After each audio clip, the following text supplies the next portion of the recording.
When you think about when you're in a state of mental clutter, how do you notice it? How do you catch when you're there? You can drop in the chat or you can come off mic.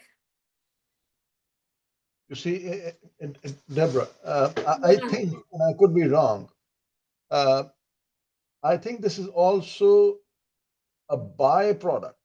Now, I'm in information technology, um, and my role within the industry is kind of something known as a project manager. I'm sure if you have not, you everyone would have heard of it. Uh,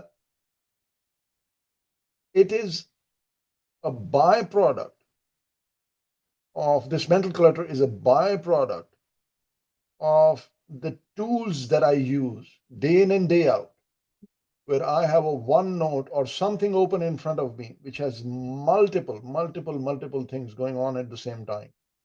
And professionally, probably I have to identify, juggle, prioritize, and tackle those issues and items one by one. However, uh, the side effect of that is then when I have to focus on something and I have to turn off the ability to focus on multiple things at one time. There is a certain part of my brain which does not cooperate, and I continue to get distracted, for the lack of a better word, or you know what, it has become second nature for me. And I realize that now because I'm looking for a job and I'm trying to prepare for an examination, which is not at all very difficult, but at the same time, it has become an impediment. It has become a blocker, for the lack of a better word, where I have to focus on something which is very, very basic, but I cannot do it, or Yeah. I have to put in a lot of effort to Yeah. do it. And I'm curious. I'm going to ask folks to write in the chat, and then I'm going to share a little tease of something coming up. If anyone else has found techniques that they love for getting their brain trained to be in one place at one time.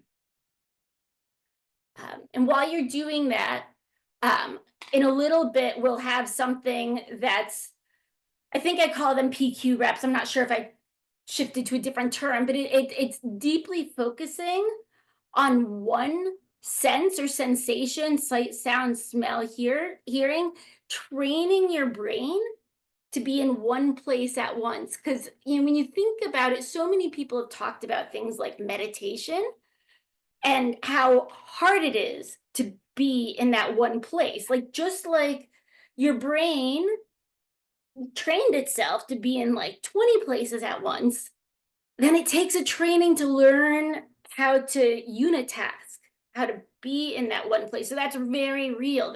That's your brain having a hard time, just like I used to have a hard time touching my toes. So it is some training in there for sure. Yeah. What Milry likes to do is create top three priorities for the day.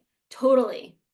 Totally. And I have a little something on that too. We can throw some complexity into the top priorities, just, to keep a little bit of the juggle. And so, yeah, so that's the thing. Like your brain has a hard time going from that stress mode, scattered, reactive, overwhelmed, to that intentional, productive, present mode. And so doing little things like the box breathing that we did before can help your brain with getting used to unitasking and being in one place. Or, as Laura suggests, closing out tabs so that she won't need, when she's trying to focus on a task, so that she's able to, and blocking her calendar so that it's like, I'm here right now.